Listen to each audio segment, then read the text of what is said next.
Welcome to the Talkin' VAWLS Network. My name is Boogie Bentley, continuing our countdown to spring practice. Less than 2 weeks away.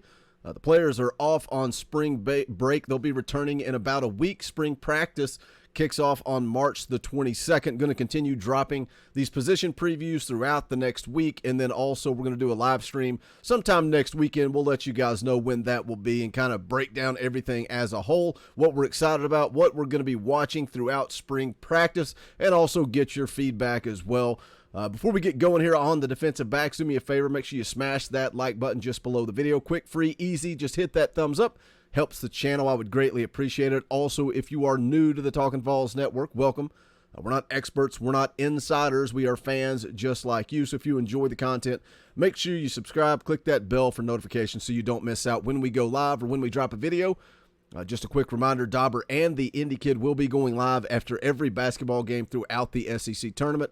So make sure you tune in for that. But let's go ahead and jump into it. Let's talk about the defensive backs. I think the first question you have to ask yourself is who is going to step up, who is going to replace not only on the field but off the field the leadership role of Theo Jackson and Alante Taylor. When you look at their on-field production, Alante Taylor's a guy that has 31 starts throughout his career. This past season, he had 6 tackles, 6 pass breakups, and 2 interceptions, including the pick 6 that he had against Kentucky.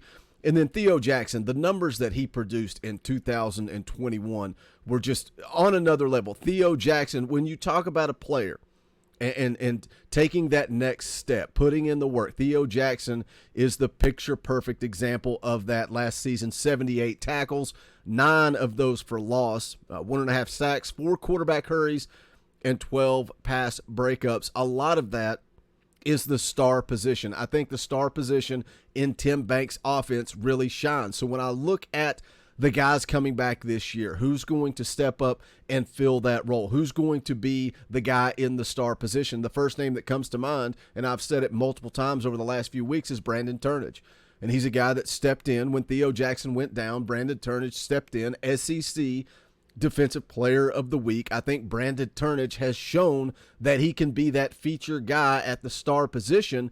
But the interesting question really is who is going to start on the outside at corner, because I could also see them moving Brandon Turnage to the true corner position. Obviously, you got Warren Burrell back, Kamal Hadden.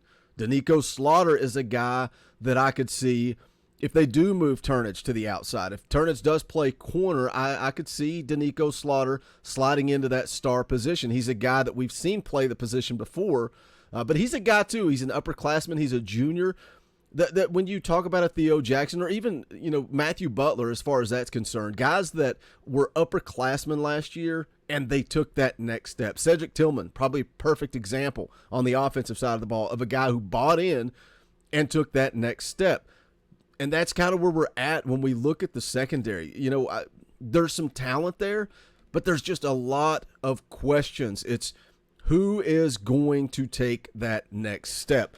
Now, one thing worth noting, I saw Brent Hubbs over at VolQuest mentioned that Kamal Hadden and Brandon Turnage are both going to miss spring practice, and they both had off-season procedures done that's going to cause them to miss spring practice. They should be back in the fall ready to go, but they're missing an opportunity. But when they miss, then that also opens up a door for somebody else. And I would say that Danico Slaughter is one of those guys that can take advantage of this opportunity.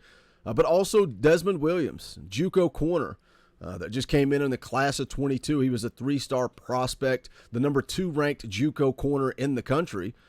D. Williams is a guy that had a lot of hype around him. Is he somebody that can come in and seize that opportunity, take advantage of Kamal Hadden and Brandon Turnage being out?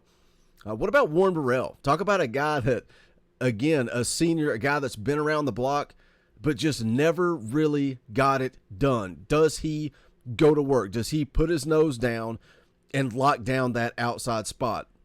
We'll see how it plays out. When I look at this roster, again, in the secondary, I kind of go back and forth. Part of me says Warren Burrell and Kamal Hadden at corner, Turnage in the nickel position. But then I also think maybe Turnage and Burrell on the outside, and you sneak Danico Slaughter in there at the star position. But we'll see how it plays out. As far as any possible incoming guys, incoming transfers, there is a lot of rumor out there that Quincy Riley, corner at MTSU, has entered the transfer portal. There are rumors that he could be on his way to Tennessee. Does he make any kind of impact, or is Quincy Riley really just a guy that adds depth in the secondary? Now let's move over to the safeties. Obviously, another incoming guy, a guy that's going to enroll after spring practice, Wesley Walker. He was a 3-star prospect in the class of 2019, played at Georgia Tech. Made a video on him earlier. If you want to check it out, go back and give it a watch. But he'll be coming in at the safety position as well. Now, when you move over to safety, there's the first thing that comes to mind is Trayvon Flowers, Jalen McCullough, both upperclassmen. Trayvon Flowers coming back for a super senior season. And I was reading an article on 24/7 Sports about the safeties at Tennessee. Between Flowers and McCullough, 52 career starts, 296 career tackles, 6 interceptions, 16 pass breakups, and 12.5 tackles for loss. That is a lot of experience. That is 2 guys that have seen it all in the SEC. But are they good enough? Are they true, legitimate SEC safeties on this Tennessee roster? Is it time to just accept they are who they are? Or can a guy like Christian Charles or Tamarian McDonald make a push? Or the kid from Georgia Tech, does he come in and push for a starting spot? And the article that I read on 24/7 Sports, something that it talked about that really doesn't go unnoticed, a big problem in 2020, Jeremy Pruitt's last season, the defense could not get lined up. But in this Tim Banks defense, he talks about, quick decisions, playing loose, playing fast. This team didn't seem to have any alignment issues, or for that matter, not really a lot of blown coverages. And is some of that the senior leadership of Trayvon Flowers, Jalen McCullough? I don't know how much of an impact that makes. But can these guys be good enough? Are they good enough? Again, just because you return the starters, it's kind of like the offensive line. Returning 4 of the 5 starters on the offensive line should excite you. But if they're not good enough, does it really excite you? Can Trayvon Flowers, can Jalen McCullough, are they physically able of taking that next step? That's something when you talk about Christian Charles and the potential that he brings as a sophomore. Last year as a freshman, we saw him a few times. We saw him make some nice plays. He was also injured part of the season. But Christian Charles is a guy that has more range, more athleticism, more of maybe an SEC caliber player. Can we see a guy like that push Trayvon Flowers, push Jalen McCullough? Or does their senior leadership, their experience, again, talking about the numbers they had, the combined starts that they've had, does that make it impossible for Christian Charles to push? The safety position is a huge position of concern for me. The entire defense, linebacker position, safety position. And again, this is a defensive back preview, but it goes back to what we've talked about before. It all starts up front. If that defensive line can get more pressure on the quarterback, then your secondary is all of a sudden going to start looking a little bit better. But again, you look at the safeties, they're losing absolutely nobody, returning everybody in that room. But can they take the next step? That's the big question for the safeties on this football team. You guys know what to do. Hit that comment section. Let me know your thoughts. Excited, nervous, concerned about the secondary.